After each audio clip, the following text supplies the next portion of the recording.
Hello guys, welcome to my YouTube channel. मैं सत्येंद्र कुमार आपका बहुत बहुत स्वागत करता हूं। आज की क्लास में हम लोग सीखेंगे दो चरों वाले रैखिक समीकरण युग्म को प्रतिस्थापन विधि से कैसे सॉल्व किया जाता है।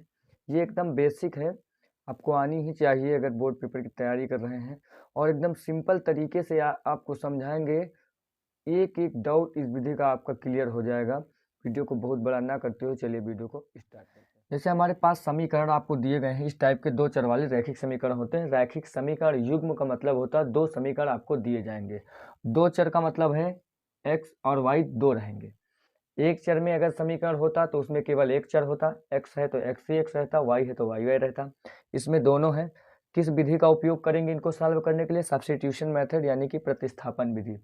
चलिए देखिए, इसको सबसे पहले मानेंगे समीकरण नंबर 1, इसको मानेंगे समीकरण नंबर 2। प्रतिस्थापन का मतलब होता है एक स्थान से उठाकर आपको दूसरे स्थान पर प्रतिस्थापित करना पड़ता है।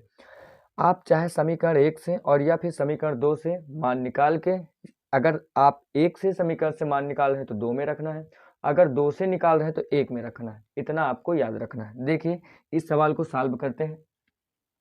हमने लिखा है कि समीकरण 1 से मान निकाल रहे हैं। x प्लस वाई हमारे पास था, बराबर इधर है 3 और ये y इधर से आएगा तो माइनस में आ जाएगी। ये क्या हो जाएगा? समीकरण नंबर 3। हमने क्या किया कि समीकरण 1 से x का मान हमने निकाला, y को इधर भेज दिया। ये हो गया समीकरण नंबर 3। यहाँ लिखेंगे कि समीकरण 3 से x का मान समीकरण 2 में रखने पर, यहाँ रखेंगे तो यहाँ x के दर पर कितना हो जाएगा? 3 माइनस का y बराबर कितना है? 1। माइनस का y मिलके माइनस का कितना हो जाएगा? 2y बराबर, ये 3 इधर प्लस में इधर आएगा तो माइनस में 1 माइनस का कितना हो जाएगा? 3 माइनस का 2y बराबर माइनस का 2 बचेगा, क्योंकि 3 में से एक छोटी संख्या है। कितना बचेगा? माइनस का 2। माइनस से माइनस कट गया, 2 एक कम कितना हो गया? 2। तो y बराबर कितना आ गया? 2। अगर y का मान हमारे पास आ गया तो y का मान समीकरण 1 में रख देंगे। तो यहाँ लिखेंगे कि y का मान समीकरण 3 में रखने पर, अगर हम 1 में रखेंगे या 2 में रखेंगे तब भी हमारा मान आएगा, लेकिन अगर यहाँ रख देंगे तो बहुत ज़्यादा स्पीड में आ जाएगा। x बराबर 3 माइनस का y के स्थान पर 1 रखेंगे तो x बराबर कितना आ जाएगा हमारे पास? 2। देखिए हमने क्या किया, सिंपल, आप अपनी मर्जी से या समीकरण 1 से या समीकरण 2 से, अगर 1 से मान निकाल रहे हैं तो 2 में रखना है, 2 से निकाल रहे हैं तो 1 में रखना है। और x का या y का आप निकाल सकते हैं, उस पर कोई आंसर पर फर्क नहीं पड़ेगा। और यहाँ ऐसे आ जाएगा और ये मान उठा के चाहे इसमें रख दो, चाहे इसमें आंसर आ जाएगा। अगला क्वेश्चन देखिए, जैसे हमारे पास ये क्वेश्चन, तो हम मान लीजिए यहाँ समीकरण 1 से मान निकाले थे, यहाँ हम समीकरण 2 से निकालेंगे। तो इसको मानेंगे समीकरण नंबर 1, इसको मानेंगे समीकरण नंबर 2। यहाँ लिखेंगे कि समीकरण 2 से, एकदम बेसिक से समझा रहे हैं, बहुत मजा आएगा। वीडियो को बिल्कुल काटिए पीटिए नहीं, लास्ट तक देखिएगा। देखिए यहाँ हम लिखेंगे 2x बराबर 1 इधर है, ये इधर माइनस में है, इधर आएगा तो प्लस के y हो जाएगा। 2 इधर गुणे में, इधर आएगा तो बटे में। x बराबर 1 प्लस y बटे कितना हो जाएगा? 2। इसको मान लेंगे हम समीकरण नंबर कितना? 3। अब यहाँ x का मान समीकरण कहाँ से निकाला है? हमने निकाला है 2 से, तो इसको रखेंगे 1 में। तो यहाँ रखेंगे कि x का समीकरण 3 से, लिखना पड़ेगा ये आपको कि समीकरण 3 से x का मान समीकरण 1 में रखने पर, तो यहाँ कितना हो जाएगा? 2 और ब्रैकेट में 1 प्लस वाई बटे 2, और प्लस वाई बराबर कितना हो जाएगा? 3। 2 से 2 तो कट जाएगा, तो 1 प्लस वाई बराबर कितना हो जाएगा? 3। 1 इधर आएगा तो माइनस में, वाई मिला के 2y बराबर कितना हो जाएगा? 3। ये इधर आएगा तो माइनस का 1। 2y बराबर कितना बचेगा? 2। 2 एक कम कितना हो जाएगा? 2। तो y बराबर कितना आ गया? 1। अब y का मान अगर हम समीकरण 3 में रख दें तो यहाँ लिखेंगे कि y का मान समीकरण 3 में रखने पर, अगर हम यह वाला y का मान उठाकर कहाँ रख दें? समीकरण 3 में। तो यहाँ रखेंगे x बराबर 1 प्लस वाई के स्थान पर 1 अपान कितना हो जाएगा? 2। x बराबर 2 और बटे कितना हो जाएगा? 2। तो x बराबर कितना निकल के आएगा? 2 एक कम 2। x का भी मान 2 ही निकल के आ गया। अब देखिए सिंपल, कुछ नहीं, समीकरण 2 से मान निकाला है, 1 में रखेंगे, अगर 1 से निकालते हैं तो 2 में रखेंगे, और x या y का अपनी मर्जी से निकाल सकते हैं, कोई आंसर पर कोई फर्क नहीं पड़ेगा और आराम से x या y के मान निकल आएंगे। यहाँ देखिए हमारे पास एक क्वेश्चन है, तो इसको मानेंगे समीकरण नंबर 1, इसको मानेंगे समीकरण नंबर 2। यहाँ हमको जो अपनी मर्जी से निकालना चाहो, जैसे हम निकाले कि समीकरण 2 से मान निकाल रहे हैं, x बराबर माइनस का 1 इधर है, ये y इधर माइनस में इधर आएगा तो प्लस का y हो जाएगा, ये हो जाएगा समीकरण नंबर 3। यहाँ लिखेंगे क्या, अब यहाँ 2 से मान निकाला तो इस मान को कहाँ रखेंगे, समीकरण 1 में। तो यहाँ लिखेंगे कि समीकरण 3 से x का मान समीकरण 1 में रखने पर, अगर हमने 2 से निकाला तो कहाँ रखेंगे, 1 में। तो यहाँ कितना हो जाएगा, x के स्थान पर माइनस का 1 प्लस का y और प्लस का 2y बराबर कितना हो जाएगा, 2। एक इधर माइनस में इधर आएगा तो प्लस में, तो 2y 1y मिला के हो जाएगा 3y बराबर 2 माइनस का इधर प्लस का 1, 3y बराबर कितना हो जाएगा, 3y से y 3 से 3 कट जाएगा तो y बराबर कितना आ जाएगा, 1। अगर y बराबर 1 आ गया है तो हम यहाँ रखेंगे y के स्थान पर, तो यहाँ लिखेंगे कि y का मान समीकरण 3 में रखने पर, यहाँ रखेंगे समीकरण 3 में, तो x बराबर कितना हो जाएगा, माइनस का 1 और प्लस का y के स्थान पर 1 हो जाएगा, तो x बराबर माइनस का 1 प्लस का 1 मिला के कितना हो जाएगा, 0। यही हमारे x और y के आंसर हो जाएंगे। कुछ नहीं करना है, प्रतिस्थापन विधि में सिंपल 2 समीकरणों में से एक समीकरण में से आप चाहे इसमें से चाहे इसमें से, चाहे फर्स्ट से चाहे सेकंड से मान निकालना है। अगर आप 1 से निकाल रहे हैं तो मान 2 में रखना है, अगर 2 से निकाल रहे हैं तो मान 1 में रखना है। चाहे तो अपनी मर्जी से x का मान निकालें या फिर y का मान निकालें। ऐसे ही आपके प्रतिस्थापन विधि से सवाल लग गए। अब इससे थोड़ा बड़े सवाल देखते हैं। देखिए ये क्वेश्चन है, तो हम इनको क्या कैसे सॉल्व करेंगे, तो सबसे पहले क्या करेंगे, इसको मानेंगे समीकरण नंबर 1 और इसको क्या मानेंगे, समीकरण नंबर 2। लॉजिक क्या है, अगर आप समीकरण 1 से मान निकाल रहे हैं तो 2 में रखना है, अगर 2 से निकाल रहे हैं तो समीकरण 1 में रखना है। चलिए देखिए, तो हम यहाँ निकाल रहे हैं मान लीजिए 2 से, तो यहाँ लिखेंगे कि समीकरण 2 से हम मान निकाल रहे हैं, x का निकाल रहे हैं, तो y इधर आएगा तो किस में आएगा, प्लस में आएगा, क्योंकि उधर माइनस में है, ठीक है। और यहाँ कितना हो जाएगा, समीकरण नंबर 3। हमने क्या किया, समीकरण 2 से x का मान निकाल लिया। अब x का मान कहाँ रखेंगे, समीकरण 1 में। तो यहाँ लिखेंगे कि समीकरण 3 से x का मान समीकरण 1 में, समीकरण 3 से x का मान समीकरण 1 में रखने पर, यहाँ देखिए कितना हो जाएगा, x के स्थान पर 4 प्लस का y, ये मान हमने यहाँ रखा, प्लस का y और बराबर में कितना हो जाएगा, 14। अब एक y मिला के कितना हो जाएगा, 2y बराबर 14, और ये 4 इधर माइनस में इधर आएगा, मतलब प्लस में इधर आएगा तो माइनस में, 2y बराबर कितना बचेगा, 10, 2 पंचे कितना हो जाएगा, 10, तो y का मान कितना आ गया, 5। अगर y का मान 5 आ गया तो y का मान कहाँ रखेंगे, समीकरण 1 में, तो यहाँ समीकरण 3 में, तो यहाँ लिखेंगे कि y का मान समीकरण 3 में रखने पर, यहाँ है x बराबर 4 और प्लस का कितना हो जाएगा, y के स्थान पर 5 रखेंगे तो x बराबर कितना निकल कर आएगा, 9। देखिए सिंपल से आंसर आ गया। अगला देखिए, इसको हम क्या मानेंगे, समीकरण नंबर 1, इसको मानेंगे समीकरण नंबर 2। देखेंगे यहाँ देखिए सबसे पहले इसमें, तो इसको समीकरण 2 ना मानकर इसको पहले कॉमन ले लीजिए। यहाँ अगर मान लीजिए आप कॉमन ले लेते हैं तो थोड़ा सा छोटा हो जाएगा। यहाँ से कितना कॉमन है, यहाँ से 3 कॉमन है, 3 कॉमन लेंगे तो 3 त्रिक का 9, यहाँ y बराबर कुछ यहाँ कुछ नहीं बचेगा, बराबर में यहाँ कितना हो जाएगा, 9। देखिए 3 त्रिक का 9, 3 एक 9, 3 कॉमन लिया। अब 3 त्रिक का कितना होता है, 9, तो यहाँ हो जाएगा 3x माइनस का y बराबर 3। इसको मानेंगे समीकरण नंबर 3। अगर आप यहाँ से भी लगाएंगे तो आंसर सही आएगा, लेकिन अगर यहाँ 3 कॉमन ले लेंगे तो थोड़ा सा छोटा हो जाएगा। अब देखिए यहाँ लिखेंगे कि समीकरण, दोनों समीकरण एक ही जैसे हैं, तो यहाँ लिखेंगे समीकरण 1 से, समीकरण 1 से हम मान निकाल रहे हैं, 3x बराबर 3, और ये इधर आएगा तो प्लस के कितना हो जाएगा y, x बराबर ये 3 इधर बटे में आएगा तो 3 प्लस y बटे कितना हो जाएगा, 3, समीकरण नंबर 3। अब ये मान कहाँ रखेंगे, समीकरण 2 में, तो यहाँ लिखेंगे कि समीकरण 3 से x का मान समीकरण 2 में रखने पर,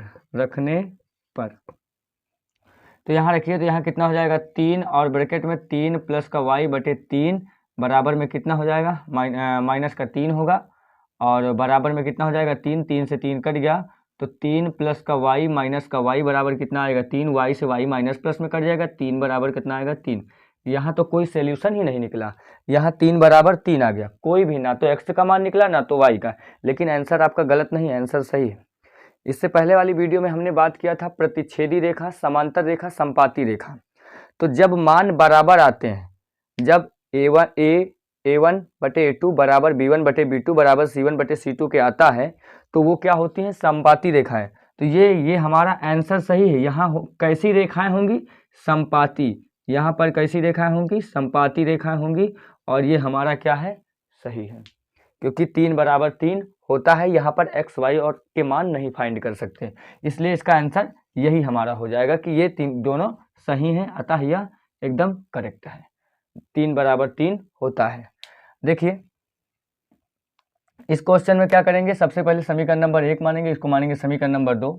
यहाँ 1 से मान निकालेंगे, तो यहाँ लिखेंगे समीकरण 1 से, चलिए देखिए 3x बराबर माइनस का 2 है, तो माइनस का 2, इधर माइनस का वाई, इधर आएगा प्लस का वाई, 3 इधर बटे में आएगा, तो x बराबर माइनस का 2 और प्लस का y बटे कितना हो जाएगा 3, इसको मानेंगे समीकरण नंबर 3। समीकरण 3 से x का मान कहाँ रखने पर, समीकरण 2 में रखने पर, तो यहाँ लिखेंगे समीकरण 3 से x का मान समीकरण 2 में प्रतिस्थापित करने पर या फिर रखने पर। यहाँ तक क्लियर है। अब देखिए यहाँ रखेंगे 3 और x के स्थान पर माइनस का 2 प्लस का y और बटे कितना हो जाएगा 3, फिर प्लस 4y और बराबर में माइनस का 17, 3 त्रिक 3 कट गया, माइनस का 2 प्लस का y और प्लस का 4y बराबर कितना हो जाएगा माइनस का 17, 2 इधर आएगा तो प्लस में आएगा, 4 एक कितना हो जाएगा 5y बराबर माइनस का 17, और ये 2 इधर माइनस में प्लस का 2, 5y बराबर माइनस का कितना बचेगा 15, 5 तियाँ होता है 15, तो y बराबर कितना आ गया माइनस का 3। यहाँ y का मान निकल आया है। अब y का मान कहाँ रख देंगे, समीकरण 3 में, तो यहाँ लिखेंगे कि y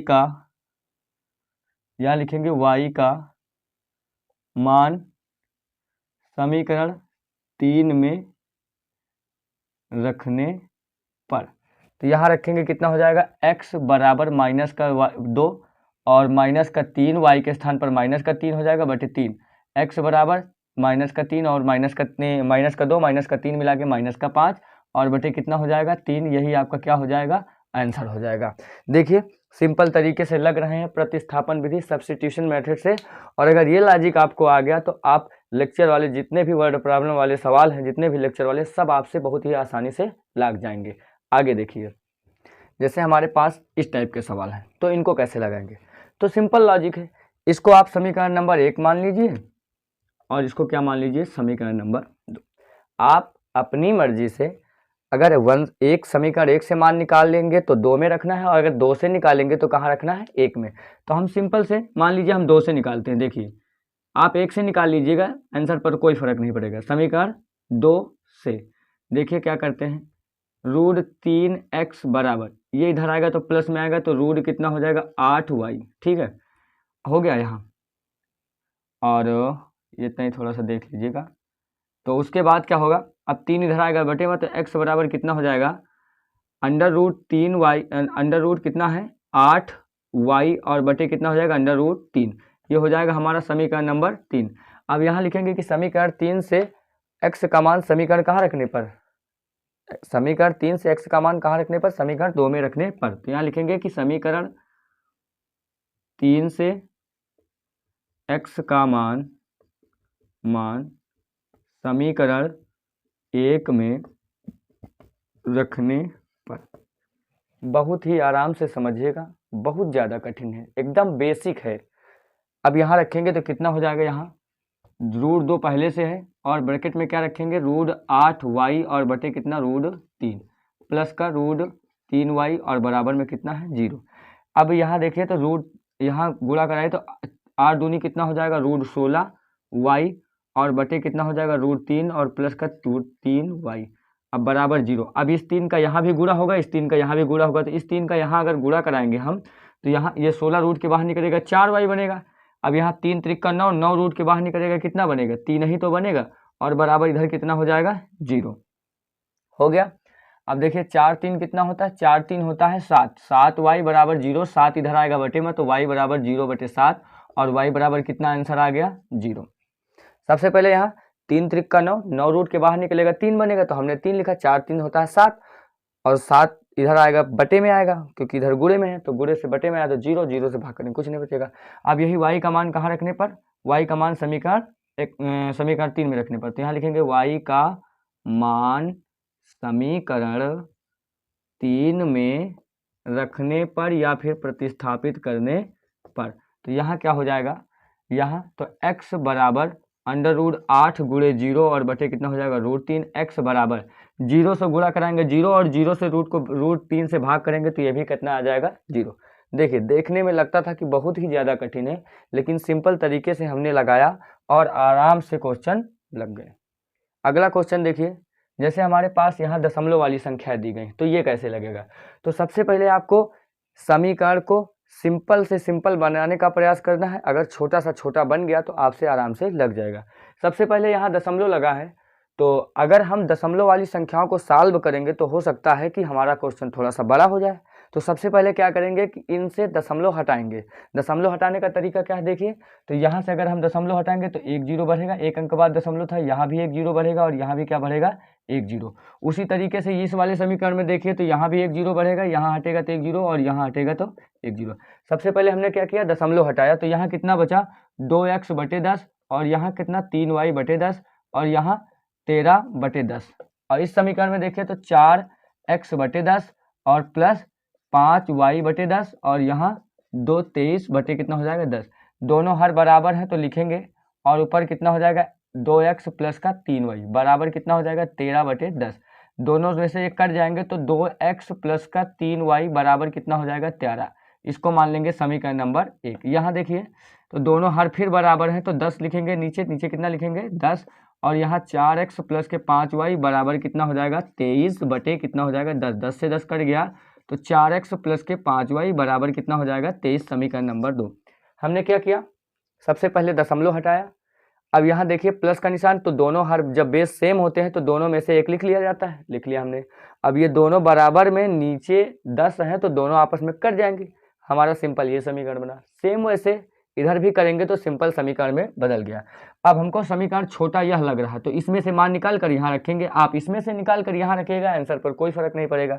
देखिए यहाँ लिखेंगे कि समीकरण 1 से, अब यहाँ देखिए तो लिखा है 2x, ये 3y इधर आएगा तो माइनस में तो 13 माइनस के 3y, 2 इधर आएगा तो बटे में x बराबर 13 माइनस के 3y बटे कितना हो जाएगा 2। समीकरण नंबर 3। अब समीकरण 3 से x का मान समीकरण कहाँ रखने पर 2 में रखने पर, तो यहाँ लिखेंगे कि समीकरण 3 से x का मान समीकरण 2 में रखने पर, तो यहाँ रखेंगे तो 4 और ब्रैकेट में कितना आएगा x के स्थान पर 13 माइनस का 3y और बटे 2 और प्लस में 5y बराबर कितना है 23 है।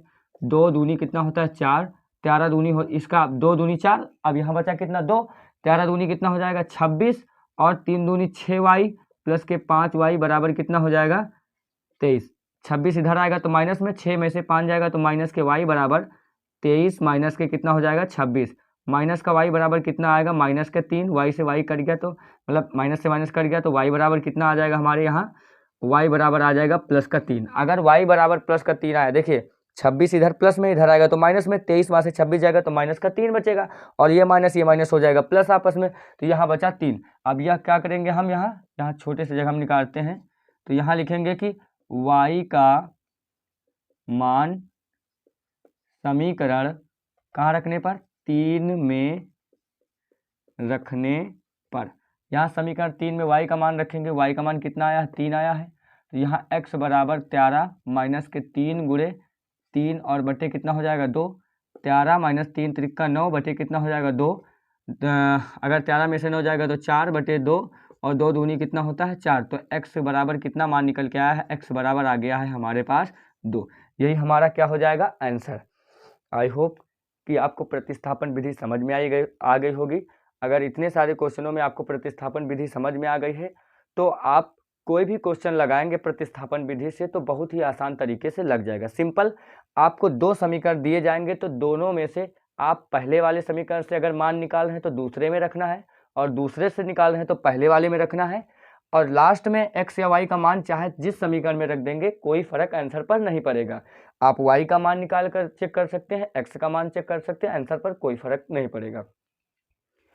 अगर वीडियो पसंद आए तो वीडियो को लाइक करें, अगर चैनल पर हमारे नए हैं तो चैनल को सब्सक्राइब करें। मिलते हैं अपनी अगली वीडियो में, तब तक के लिए जय हिंद, वंदे मातरम दोस्तों।